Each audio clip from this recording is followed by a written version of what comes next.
Hello everyone, and welcome to our exclusive deep dive sharing session. I am absolutely thrilled you could join me today. Think of me as your personal senior consultant. We're going to sit down together and walk through some of the most crucial professional and personal strategies you will ever need to master.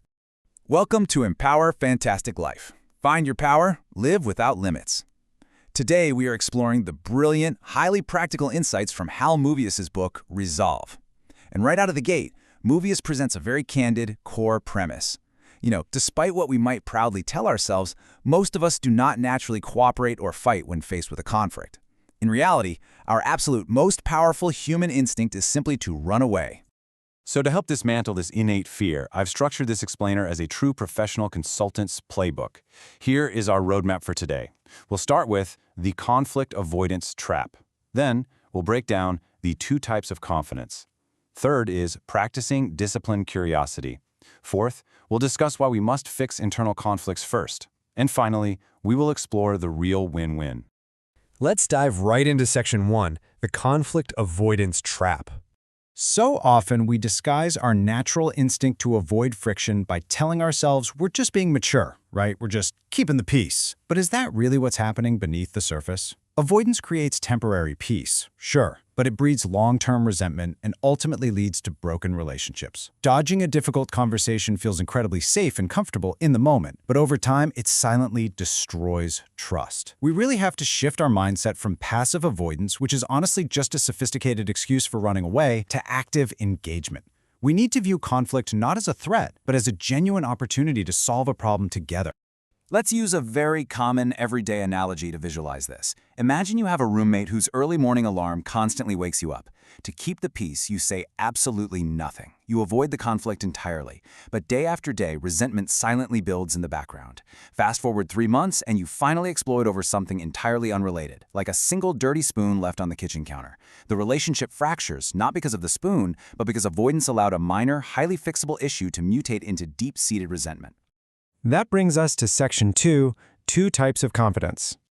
A central theme of this playbook is that having confidence during a conflict is not just a matter of having more of it. It's entirely about having the correct kind. Let's look closely at this comparison. Unhelpful confidence is essentially a cognitive bias.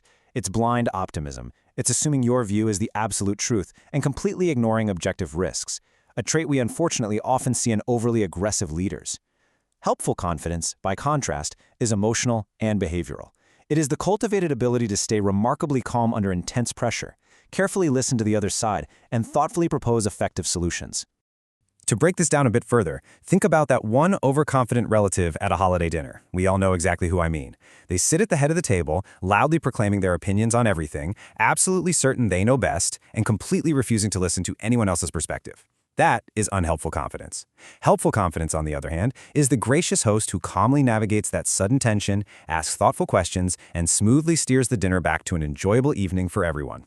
Which leads us perfectly into Section 3, practicing disciplined curiosity. This is, without a doubt, the absolute most powerful and practical tool in this entire framework for managing high-pressure situations. Here are the 2 crucial steps. Step 1 is active inquiry. Instead of immediately fighting back with your own arguments to prove you're right, you literally force yourself to pause and ask, what does the other side genuinely care about? Step 2 is to drop defenses. You must actively stop your knee-jerk protective reactions. When you focus entirely on understanding their underlying logic through careful questioning, you're going to find that your own emotional state naturally begins to calm down. Let's apply this to another everyday scenario. Imagine coming home to a sink completely full of unwashed dishes, and your partner is just resting on the couch. Your immediate defensive reflex might be to shout, "Why do I have to do everything around here?" That's an instant clash, but disciplined curiosity steps in and asks, "You usually help out, but you seem really drained today. What happened at work?" You ask why they are exhausted instead of shouting over the dirty dishes. You address the root cause, deliberately dropping your defenses to genuinely understand their situation. It is a total game changer. Now let's shift our focus to the organizational level in Section 4. Fix internal conflicts first. The author brilliantly refers to this dynamic as the inside-outside problem. When we compare internal alignment, which means clarifying your own team's interests, with external negotiation, actually engaging the outside party, a stark reality emerges. Internal team disagreements are very often far more painful and emotionally exhausting than the actual negotiation with an external client. Establishing solid, unified internal consensus isn't just nice to have.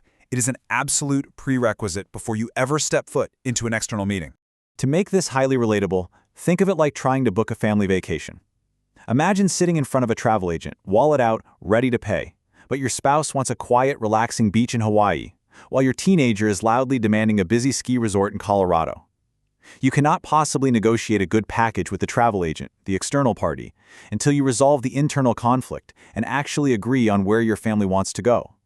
You absolutely must fix the inside before you negotiate the outside. This brings us to our final topic, Section 5, the real win-win. We need to address this directly and completely dismantle the myth that a win-win outcome is just some impractical academic fantasy that doesn't work in the real world. Often in professional settings, you will hear the term BOTNA. Let's completely remove the industry jargon right now.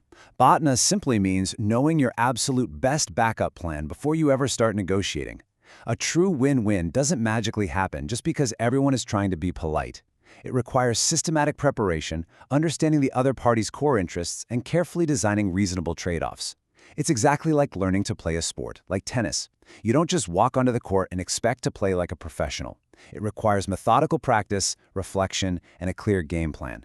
Let's connect this right back to your daily professional life. Suppose you're walking into your manager's office to ask for a salary raise. Systematic preparation means you don't just ask blindly based on feeling. You know your backup plan. What will you do if they firmly say no? Do you have another job offer lined up? Will you pivot and ask for extra vacation days or maybe a flexible work schedule instead? Knowing exactly what your alternatives are before you walk through that door gives you the helpful confidence needed to construct a genuine, practical win-win scenario. As we wrap up this deep dive session today, I want to leave you with one crucial question to think about. How can you replace your next avoidance instinct with disciplined curiosity in a difficult conversation today?